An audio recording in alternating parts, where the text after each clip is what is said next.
Hello, everyone. Welcome to another episode of the Real Estate Development Insights podcast, where we bring you ideas, experiences, and best practices from the real estate development industry. My name is Payam Nursalahi, and I'm your host here.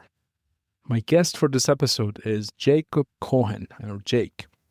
Jake is the president of the Daniels Corporation. He leads all of Daniels' business operations, providing strategic direction across the company's developments from land acquisition through construction through project completion. With over 20 years of progressive leadership, he aligns corporate strategy with operational excellence to deliver large-scale residential, commercial, and mixed-use developments that set the industry standards. For those of you who are not familiar with Daniels Corporation, Daniels has been a major player in the GTA and Toronto market in real estate development for the past 4 decades, and Jake goes into the details of the company history and the succession line that he has been part of for the past 20 years. As always, you can get more information about the episode and our guest on our website, realestatedevelopmentinsights.com, realestatedevelopmentinsights.com, and please remember to subscribe to the show, and even better, tell others about us and help us grow the show together. Thank you and enjoy listening. Good morning, Jake. Welcome to the show. How are you doing today? Wonderful. Thank you for having me. Fantastic. Thanks for being here. Would you mind introducing yourself to our audience, please? Absolutely. I'm Jake Cohen. I am the president of the Daniels Corporation. Who is the Daniels Corporation? Tell us a little bit more about Daniels Corporation, specifically for people who are not from Toronto or GTA region. Who is Daniels? What do you guys do? What's the size of operation? Maybe we go through that a little bit. Absolutely. Happy to do that. So the Daniels Corporation is a vertically integrated development and construction company. So we have been around for 42 years. It came into existence in 1984. I've been around for 21 of those 42 years. So about half the journey. In terms of what we do at the Daniels Corporation, over the 42 years we've been in existence, we have delivered over 40,000 homes. So those homes can be in a wide variety of different typologies, predominantly the condo market and condominium development. But we have also, for probably the last 15 years, delivered a number of purpose-built rental buildings with partners, institutional capital, and also for ourselves internally. We've had long-standing relationships with a number of seniors operators. So we've delivered over 15 seniors residences over our history and continue to develop and build seniors residences. We also have a big affordable housing program that we have been building for many years. Of the 40,000 homes we've built, 7,800 of those have been in the affordable housing sector. A lot of that has been with Toronto Community Housing, which was a project that we worked on with them over a 15, 20-year period in Regent Park. But we have roots in affordable housing because our CEO, Mitchell Cohen, also my father, was the very first hire of the Daniels Corporation by John Daniels, or we called him Jack Daniels, in 1984. And Mitchell came from the co-op housing sector in Montreal and had deep roots in and desire to want to deliver affordable housing for his job and for a business. And so when Mr. Daniels was starting the Daniels Corporation, he asked around to find out who's the preeminent knowledge base developer person in the affordable housing sector. And at the time in Toronto, Mitchell was that person. So we have affordable housing deeply into our roots and have done that for many, many years, along with a number of the other typologies that I described before. Fantastic. That's a very good intro. And yes, for those of our listeners who are not from Toronto, if you've ever been in Toronto, there's a very good chance that you've driven or walked by one of your projects, one of Daniels Corporation's projects. If you've gone to University of Toronto, you've probably seen the Daniels building there. So you guys have a definitely very pulse. We can feel your presence in the city of Toronto. So that's a good thing. So there are so many tracks that I want to kind of pursue in this conversation with you today. But something that just popped into my mind right now, and maybe it's not a bad place to start, is that you just mentioned you've been there for 50% of the length of or the legacy of this corporation, right? And you're a third in command in the line of people who've been at the helm of this corporation, basically. And walk us through that journey, because I think when reading about you and doing some research, it feels like your role and your transition was very, very intentional from the 2005 that you started in the company. Is that correct? Yeah, absolutely. It was intentional as I got into the company a little bit further and my journey kind of grew in the company. I definitely didn't have aspirations as a 17-year-old, 18-year-old when I started of where I would be today. I didn't know that I wanted to be in development and construction. My first job prior to being working at the Daniels Corporation was as a tennis instructor. So, I didn't go to school necessarily for development. My first job at Daniels after teaching tennis was working on the construction sites, low-rise site labor side of things. So I worked on a number of construction sites for a number of years and got to know that side of the business, moving around a site like that, understanding what's going on a low-rise site and getting to kind of meet the team that way. So I did that for a number of years and then transitioned a little bit into doing pre-delivery inspections of some of those low-rise sites. And I got the benefit of working with some amazingly talented supers and general supers and people at the company who were legacy people at the company that really understood how to deliver quality housing. And that's really what stuck with me, especially in those early years. About it's one thing to just slap up a building or slap up a unit or a townhouse. It's another thing to think about the quality that's being delivered, the workmanship that's being delivered, and truly using the value and the ethos that picture this was your house. This is your home that you're building. And that really stuck with me. That stuck with me through my entire journey. I'll give you one example that kind of sticks with me. It's, walking around with one of our general supers early in the morning. He would always pick me up at the same street in Mississauga at around 6 a.m. And we would kind of travel around to the different sites.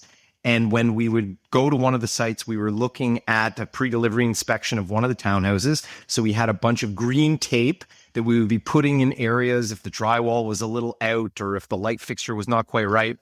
And he pointed out to me the light switch caps. So the caps that go on light switches. And if you can picture them, they always will have a screw that's either horizontal or it's vertical.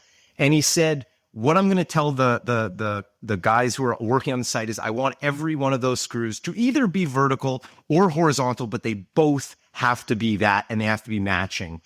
And that's pretty particular, right? That's a level of detail I love that. Yeah, that I wasn't expecting. And for the guys on site, the handyman who was doing there with his screwdriver, making sure each one was vertical. In that case, it was vertical. It was asking for a level of attention to detail that was asking for 110%. And if you ask for 110%, can you get to 100? In the end, because again, there's human error, there's time, there's, things happen. But that really stuck with me, that quality is important and paying attention is important to those details. And as I transitioned from the site labor side of things into head office, kind of after a number of years working on the sites, I got to touch a number of other parts of the business. I had the benefit of working in a group called Project Implementation. And project implementation got to touch kind of all the different elements of a development process. We got to look at design. We got to look at the pro formas. We got to talk about sales and marketing. We got to look at estimating and contracting and who are we using and what trades. And so I got to move around a number of the different groups within the company. And I think that really benefited my trajectory and the evolution of my role because I got to meet and really ingrain myself with all the senior leaders of the company at the time that had been with Mitchell and the president, he was the president at the time, and had been incredibly successful in what they have done. So I wasn't trying to do anything different. I was just simply trying to learn from them, learn from the talent that they had, learn from the experience that they had in delivering housing, thinking about quality, thinking about the end user in mind, that this is a home that people want to live in. And I just kind of ingrained myself in that and learned from every one of the different departments and department heads to gain, I would say, most importantly, a level of trust.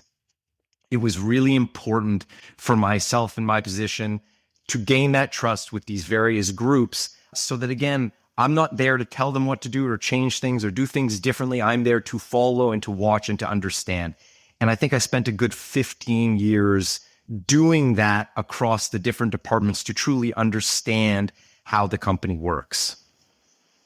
That's fantastic. I very much love that example or anecdote that you said about the screws being vertical or horizontal, and it also goes to it talks a ton about the leader that you were with, because in absence of actual direction, people get lost, right? And that's regardless. It doesn't matter if it's vertical or horizontal. It's a direction. It's a point. It's a reference point. It's a benchmark that for someone to have something to aim for and gauge themselves against, which is a great thing to have in a corporation. Otherwise, you have good people just running around, not necessarily knowing what they're doing right or wrong. So I love that answer.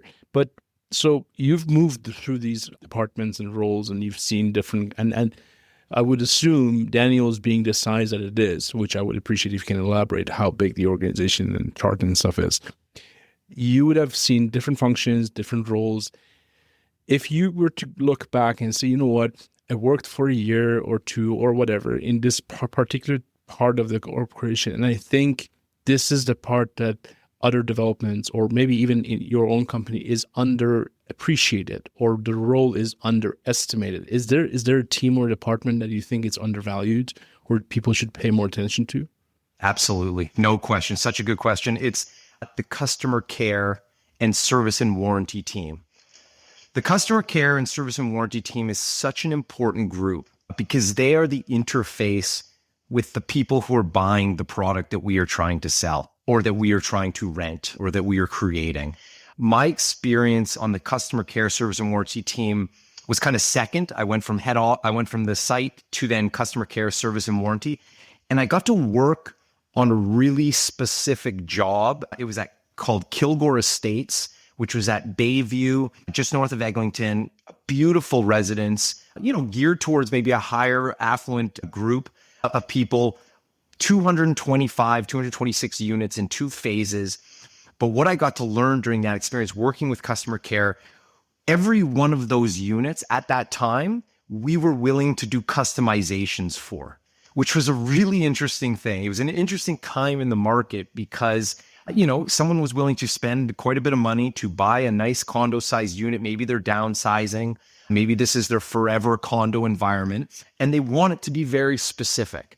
And so I was extremely eager to please. I was extremely eager, coming from construction, I'd seen some things fine, but I wanted to, again, continue to make my mark. And so working on the customer care, service and warranty side of things, I got to field a lot of the phone calls from those 226 purchasers who were saying, Jake, I've just moved into my unit. It's wonderful. It's beautiful. However, I would love if you could change the height of where my outlet is, as an example. Or is it possible for you to install some grab bars in this location? And again, being very eager, being relatively new, wanting to please, I was always like, absolutely, yes, no problem. We can do it. We can do it all. I would call construction, and construction team would say, they'd look at me and they'd say, Jake, the tiles are in. You want me to install a grab bar now? How are we going to do that? Other than tearing down the tiles, putting in the blocking, installing the grab bar. I said, but they want it. Mr. Jones, he desperately wants his grab bar in place. And they looked at me and again, they said, what are we doing? Why are we doing this? I said, well, we're trying to make our purchasers happy. And at the time, in a market where they were spending a lot of money and they had a certain level of expectation, we wanted to do it. What I learned being that interface with these purchasers was it is way harder from a construction standpoint to try to retrofit, to try to bolt on, than build it in right up front. So it was really interesting. Yeah. So it was very interesting because I got to collect a bunch of information from a number of these purchasers who all wanted to do various types of things and changes that, again, once the building is built, once the bricks are up, once the windows are in, the drywall's up, it is way harder to make those kind of changes. If you're thinking about design and if you're thinking about accessibility or universal accessibility and how to live in a home, it's way easier to do that if you start to design some of these features in right up front. And this was actually a really aha moment for me because it got me thinking about what are some of the things that we can do for our buildings, for our units from an upfront design standpoint to accommodate Mr. Jones, who's looking for some of these features that would be very difficult to build or add in later on. So this got me, very excited and got me really going on a path that we started to go down kind of 10 years after that, which was building a higher universal design standard and more universal accessible homes, building in many of these features that I was hearing and collecting from the various purchasers at that during that customer care, service, and warranty stage. So a long-winded way of saying customer care, service, and warranty are so underappreciated in that they're front-facing. They receive the information, the real-time information from how people want to live, and that getting translated to the design person, to then the architect, or then the construction team is hugely important. Closing that circle and saying, okay, we're getting feedback. Let's do some of these things next time around on the next building. Hugely important to my growth. And I would say anyone else's, if they're thinking about construction or development, is understand your purchaser, understand who is buying their home, understand who is looking to rent and what they're looking for, get into their minds of what they're trying to do, because in the end, we're trying to deliver a product, and that product has to fit a certain person's needs. And if we're just blindly going to be doing something, it's not going to work out. Such an interesting answer. So first of all, kudos to everyone who works in the customer care department. I have some friends who do that, and I'm always applauding them because it takes a lot of patience. It takes a lot of flexibility. It takes a lot of great customer-facing skills, which quite honestly I don't have. And so I'm saying, like, you guys are the best. So thank you for doing what you're doing. But it's also interesting because as we were talking, I was doing the math in my head, and so you guys have been around for 40 years for argument's sake. You've delivered 40,000 units. Rough math says you've delivered 1,000 units per year, right? And having worked on projects where we have delivered, let's say at some point in time in my career when I was involved in like more bulky projects, we were delivering 100 to 200 units a year. And that was pretty challenging, right?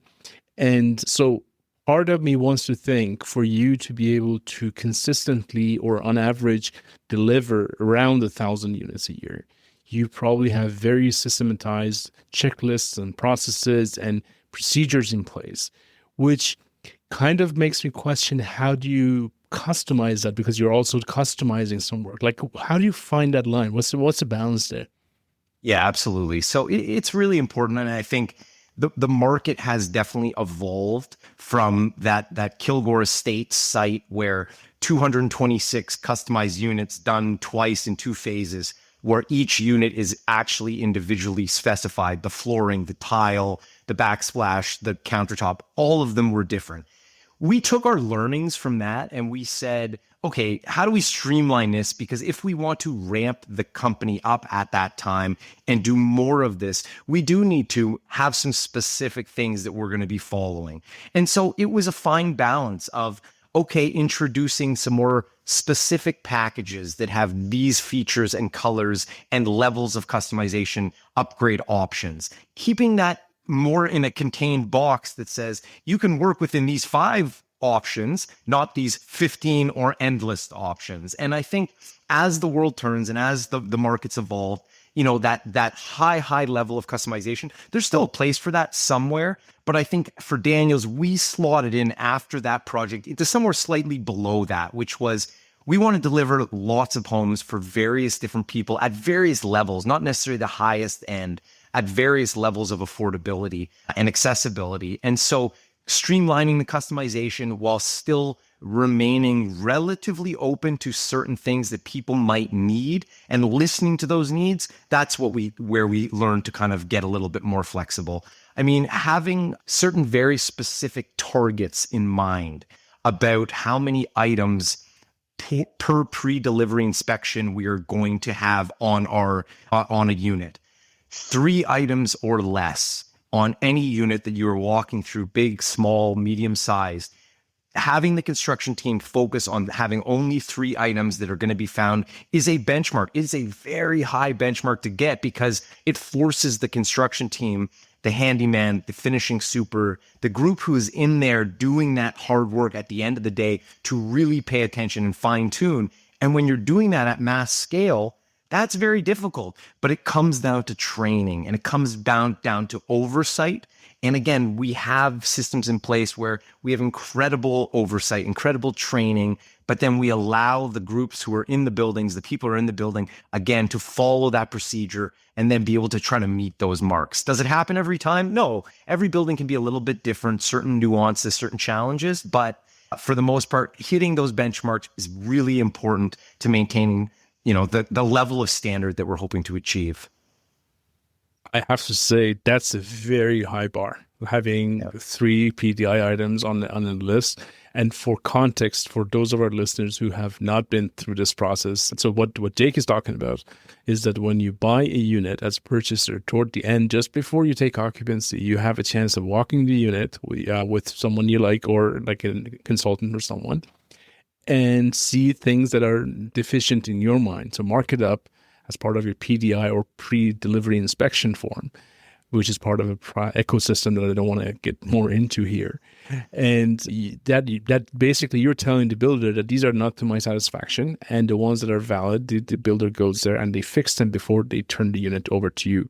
There are follow-up processes, and which again, we don't want to dive too much into that, but getting it down to 3 items per unit is a very high bar. And a personal anecdote and side story, a couple of years ago, a friend of mine had bought a condo, and I made a mistake of offering and saying, listen, like I work in construction, do you want me to come with you for your pre-PDI walkthrough? And we took the infamous green tape with us and went to the unit. And I regret that day very much because I ended up picking too many items on that wall. And I thought I was doing him a service saying, look, here's all the deficiencies I could find in this unit, but it left him feeling I bought a crap product, which probably wasn't true. So I'm never going to do that again. But yes, 3, I want to emphasize that 3 is a lot. And I don't know if this is the right time to talk about it, but how much of this bar hitting this target would you say is a result of process? And how much of it would you say is a result of having the right people and talent? Is it a 50-50 split? Is it a system that works like a McDonald's regardless of the talent, or the other way around? Or is it actually a fair question to ask you that? No, it's totally fair. I think it's great. I think it's probably, and this is kind of how I like to manage and understand our business and the way I've kind of watched it. And I think it's 70-30, 70 the right people, 30 the right process. I think you need process in place to a certain degree to ensure that certain things are being met and we're going to follow a certain standard. No question.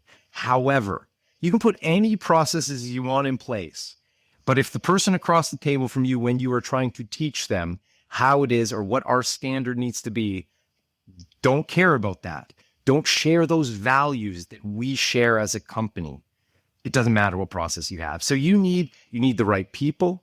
You need the right attitude. You need to know why you were there in the first place and what your role is. And whether you're the PDI green tape person or you're the quality control construction person, whatever it is, you're there for a purpose and for a reason. That's to deliver the best quality home possible to either an owner, to an affordable housing agency that has purchased it, to a renter who's looking to rent up and be there for a year, 2 years, whatever they want, to a seniors housing provider who's going to be putting their seniors residences. It translates no matter what the typology. The quality is what matters, and the people who are there to execute that and follow that is what's the most important thing. So I got to give all the credit. None of it is mine. I give it to our VP of Customer Care and Service and Warranty, Rose Zoney.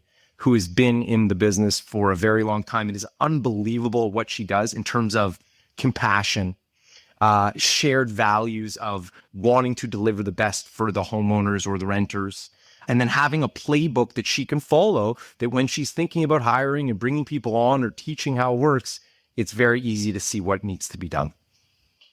Fantastic. Before we move on to the next segment of our conversation, I want to ask you a hypothetical. You've been with the company for 20-something years. You've witnessed firsthand in different positions the growth, what has worked, what has not worked in this process.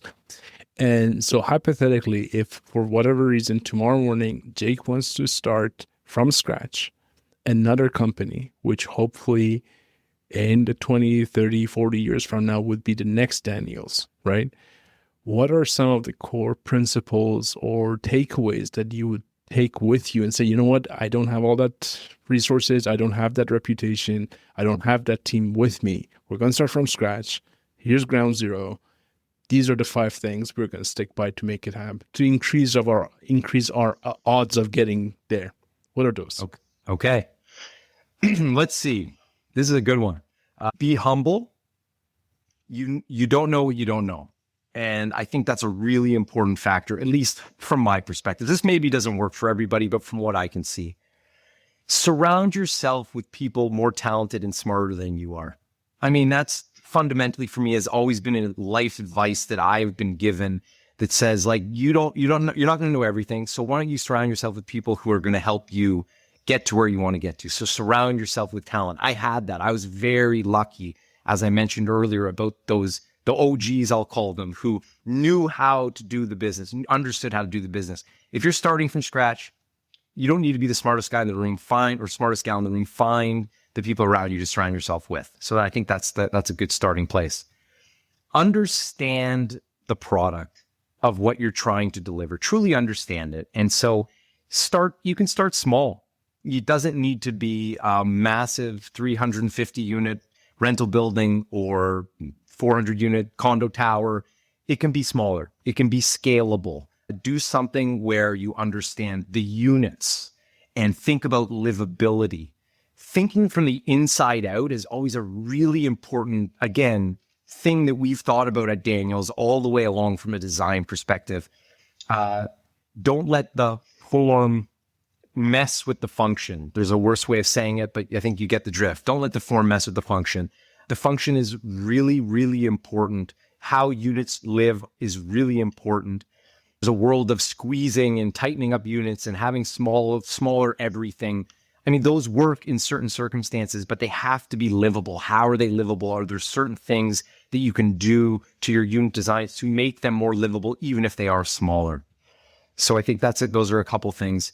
Again, like I'll go back to the service and the warranty team and having some group, having a person that's beside you that, again, shares the values of what you're trying to deliver. And I guess us as a company are maybe a little bit more unique than some of the other development construction companies that are out there. We are a for-profit company, full stop. Private, for-profit company. There is no doubt. However, we come from our affordable housing and co-op housing background and have roots in that space and have roots in wanting to deliver affordable housing or find ways to deliver more affordable housing in some of the programs or parts of programs that we are working on. So that comes with a certain level of value. And so making the right decisions around development, yes, the be all and the end all dollar, it can matter. Yes. And it probably should matter for many, many people. But are there other things that you can gain along the way when you are building? Is there a capacity building that you can bring along the way when you are doing a design or doing a build or having construction? Is there local community engagement that you can do along the way to not be the big bad developer who's coming in to gentrify or to knock down old and put up new and kick you out and bring in new? There are ways to get around that by being very open and honest and front facing in terms of what it is that you're trying to do and what it is you're trying to accomplish. Every step of the way, it is hugely important to deliver the bricks and mortar of a building, putting it up. That is hugely important. But there are things that you can be doing along the way, spending the right kind of money to help enhance the communities in which you're building within, that probably won't cost you more, but may just require you to think a little bit differently. I'll give you just one small example that's an easy one. And this is one that for anyone that they can take if they're building or they have a building going. And I'm not trying to gatekeep this because I think this is good for all communities. We have our roots in arts and culture as well. We love to support the arts and culture. Every one of our condos, our rentals, our seniors buildings, they come with, usually if you're filling up the lobbies or the walls of the hall corridors, you're filling the space with artwork. And you usually have a budget for art in those pro formas. And that budget, depending on the size of the project, that can be big. That could be $100,000 in some cases, sometimes more if it's a very large building. Most of that artwork would be bought by an interior designer, nothing wrong, at Pier 1 Exports, at IKEA, nothing wrong with IKEA. I mean, great, whatever. But the art from there, is that making a difference? Is that having an impact? And how about taking that $100,000 and doing a call to artists in the community you are building?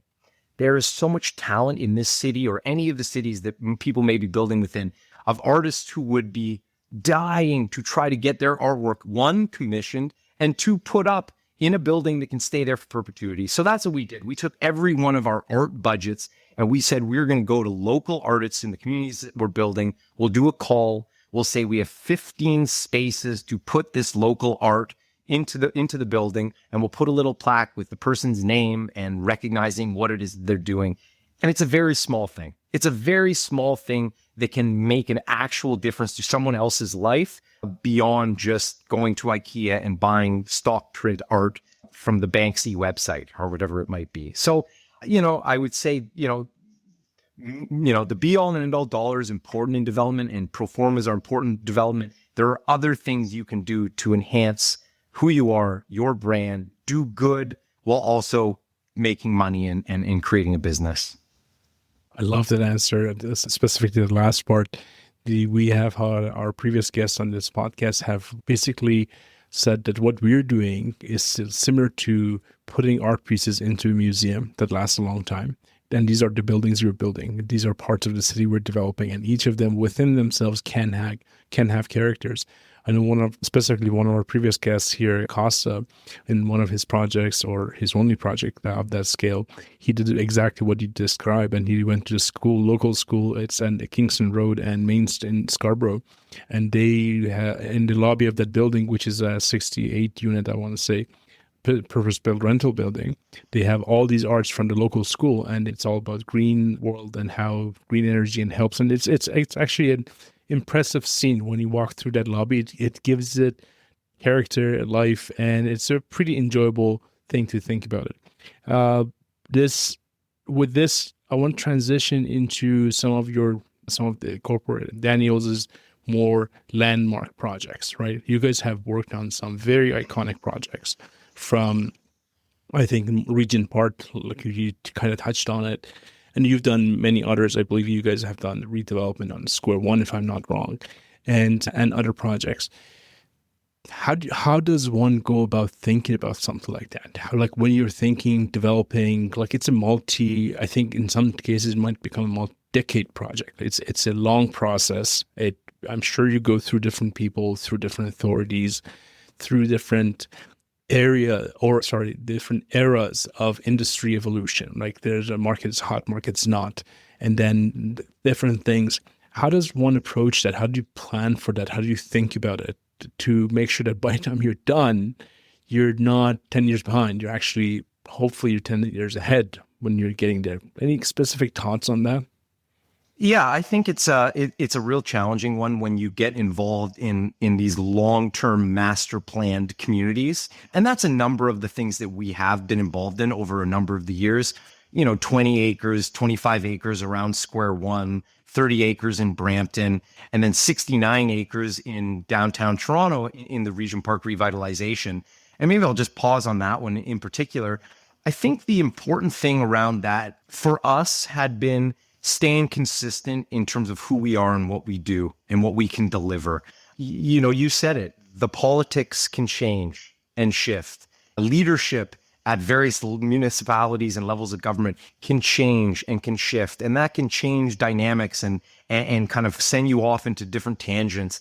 But I think the important thing is, what is it that we want to deliver, and what are we trying to deliver in a specific community? And in the case of Regent Park, it was very specific. It was bringing more rent geared to income housing and bringing a condo market along that could support the growth of both at the same time. And again, not waving a magic wand here. We didn't do anything super specific. We were part of a market condominium boom that took place while that was happening, that helped benefit being able to build building after building, repeat after repeat. But I think what is important to note through all of that is, yes, you still have to be thinking about what people need.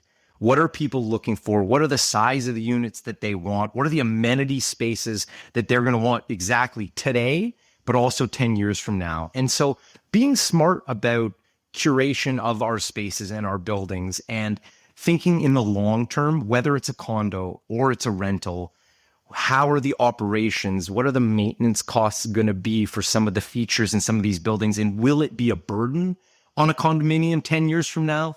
Or is it something that, it makes sense and it can work? I mean, we've gone away from, I'll give you one example in Regent Park, we've gone away from building pools in any of our buildings. We did that really specifically and intentionally, probably 15 years ago, in that location in particular, because there was going to be the brand new Pam McConnell Aquatic Center that was being built right in the big park. And so, okay, why would we need to duplicate our efforts and create pools, cascading, all the beautiful infinity stuff that you would do that look amazing in the renderings? Don't get me wrong, they look incredible. But actually, functionally, from a maintenance perspective, and again, I'm not down on pools. I love pools. They're amazing. But does it truly make sense? And is it needed for that building to sell that building? Or is the local amenities and what does the local space have that could help complement what it is that you're doing so you don't duplicate your efforts? So I think really being engaged in the communities in which you're building to understand what it is that those communities need. Sometimes it might be a library space. Sometimes it might be more common area workspace. Sometimes it might be more athletic space that you want to put in your building because that's lacking in that specific neighborhood. But going a little bit deeper into those spaces, those communities in which you're building, and understanding and talking to the people who live there already. That's not necessarily who you're going to be selling to or renting to, but it's going to be a general idea of who's going to be in the neighborhood that you're going to be going after. So I think really important, embed yourself, ingrain yourself in the community as best you possibly can so that you truly understand what is going to be going on in that neighborhood. That's a very good point. I know recently I've had a couple of meetings at City of Toronto with the planning department, and they are thinking about, they're basically rethinking some of the amenities with the very similar logic to what you just explained, that if you're building a building which is very well located and very close to certain walkable nearby amenities, you may not need to have so much square footage per unit inside your building, which no one will ever use. That's the part that unfortunately we've seen over the past 10 years or so, especially with the militarized guidelines, that you end up building a whole bunch of amenities which rarely anyone uses because, to your point, they can step outside the building and there's a pool or there's a cafe or there's a restaurant or in that part of the city, people don't really want to try, and they basically want to go outside and try the outside. So with that said, I want to switch gears a little bit. When I was doing the research about you and the company, a big title that kept coming up had to do with accessibility. You guys have done a lot of work about accessibility. You've made publications about accessibility, and correct me if I'm wrong, I think it's called Accessibility Design Standard. That is a document that you guys published. Why accessibility, and why was it so important to you guys? Yeah, I think, I touched on this a little bit in terms of my own personal journey and how I got into this and how the company kind of got into it as well. As I mentioned before, Mitchell had co-op housing and affordable housing roots and wanted that to be his priority and the company's priority. I didn't necessarily, while I was navigating my way through the company and over the various years, know exactly what my thing was going to be. It could have been affordable housing, but I wasn't an affordable housing specialist or work in the co-op housing sector like him.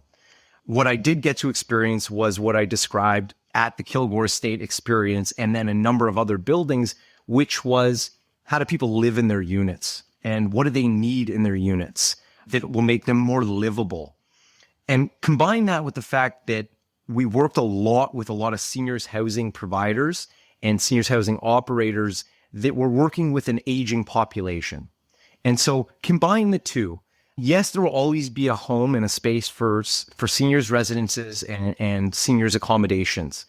But as the population continues to age, our thinking and our thought process was there's going to continue to be a demand for more universally accessible housing that doesn't necessarily need to fall into a seniors housing bucket or specifically a seniors housing residence. Like I said, there will always be a market for that. And we love that and think that's an amazing market. And it's going to be one that will be booming over the next couple of years as that continues to happen. But there is a world where, people who are aging, my parents, other people's parents in the 70 to 80 category are going to be looking to not necessarily move into a residence, but want to stay in a home or move to a condo that will make sense for them. So collecting data from a number of the buildings over the years as to the things that would be great to incorporate into a unit right up front is how I got into the accessible housing and our accessibly designed standard. Collecting information from the various buildings over the years that I did, and then a lot of my colleagues started to follow as well on their buildings. And they said, Jake, well, what if instead of 2 showers, what if we did a, no tub, just a shower, so that if somebody eventually was in a wheelchair or a walker, they could easily roll in and out of that space. What if we did that for a second bathroom? Or what if somebody wants access to their balcony? Balconies, outdoor space, hugely important. But if there's a big step to go from inside to out onto the balcony, that would be pretty prohibitive for somebody who's in a wheelchair or somebody who has a walker or using a mobility device. Very challenging.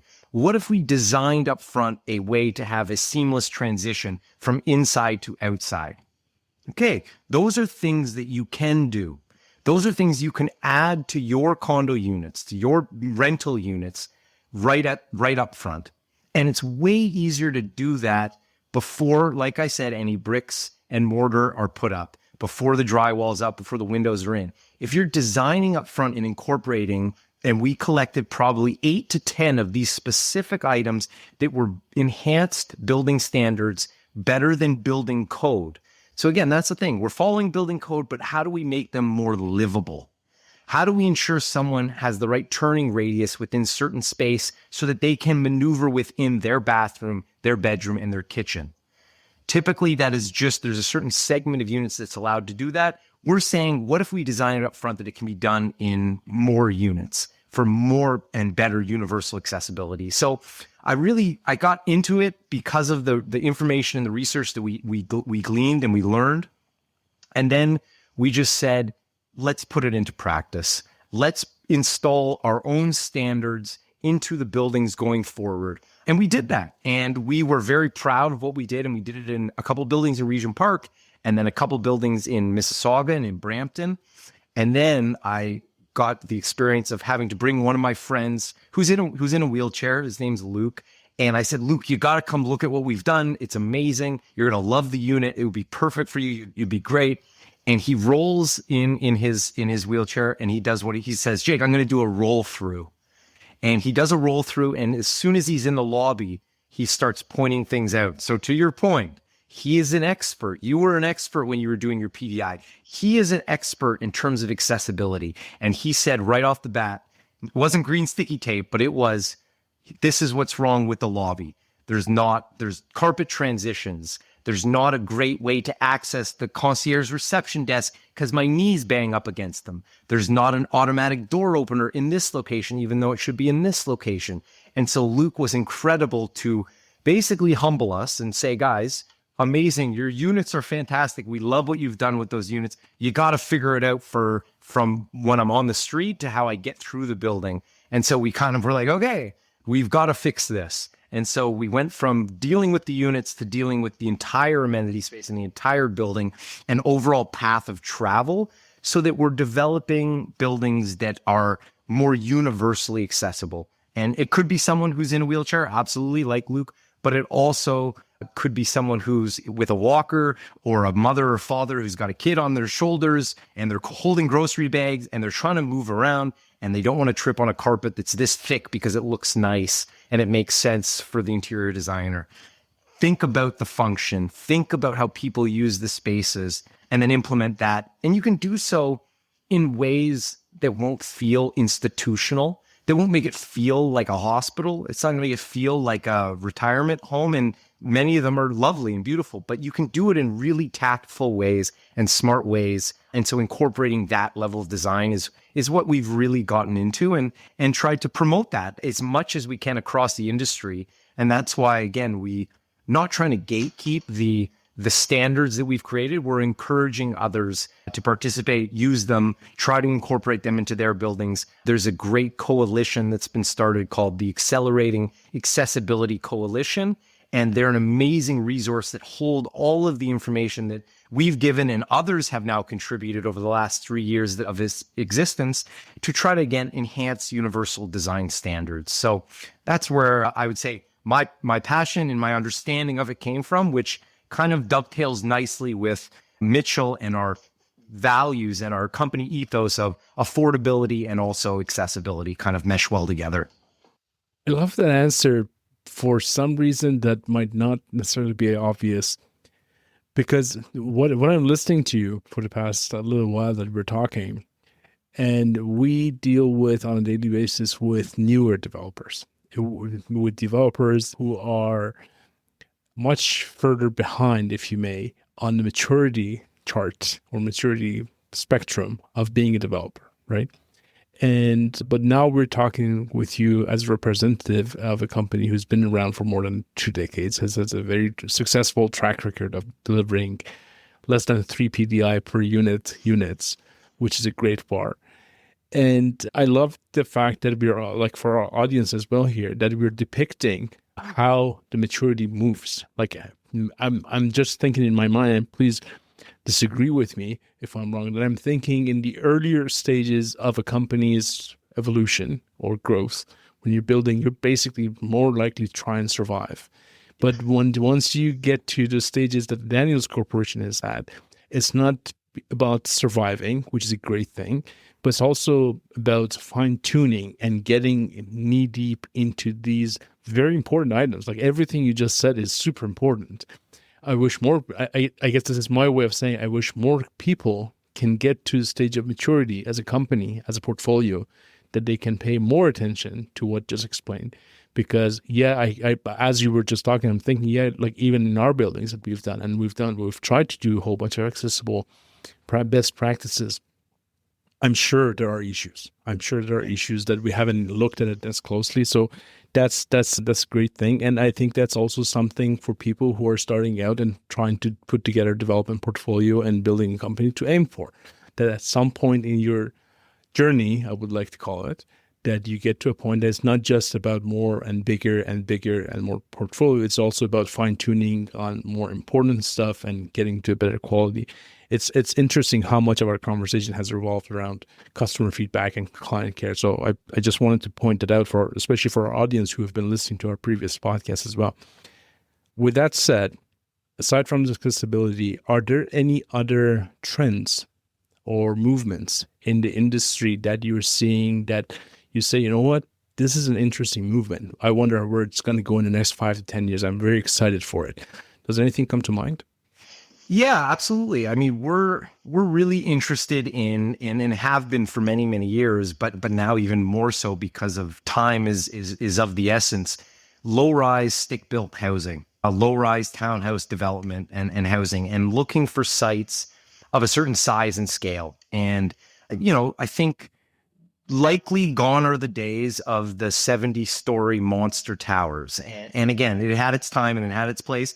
And maybe it comes back, but I just think there's a reality to risk tolerances and risk thresholds, and there's a magic to big developer or even a smaller developer or mid-size to be able to say, we're tying up a piece of land.